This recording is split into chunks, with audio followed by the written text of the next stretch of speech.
Hey there, it's Tally from Bravo, and today I'm going to walk you through the process of selling a firearm manually, completing the Form 4473 and the background check. Let's jump in. A firearm sale always starts with the customer, so let's start with a couple of characters of the customer's first and last name, ST for Steve and MA for Mac. You can confirm that the address and phone number and/or the birth date are a match, and then choose Select to move into the transaction screen. Now scan or enter the inventory tag number into Smart Search. If there are no more items to add to this transaction, select Next to begin the manual 4473 and manual background check. If the firearm is unable to be immediately released, select Hold Item. And now this firearm will remain in the firearm in process disposition while it's pending the NICS approval.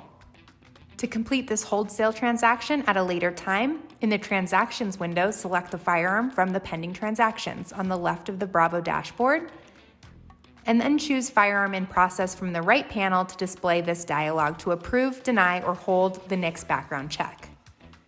If immediately approved, choose Release Items and enter any and all ATF-related information into this text box, and then choose OK to proceed to the tender screen. In this example, Form 3310.4 would also need to be manually completed, as this is the second handgun sold to Steve within a 5-day period. We are going to choose Cash, enter the amount, note any change due, and then select OK, and then click Save and print receipt. That's it.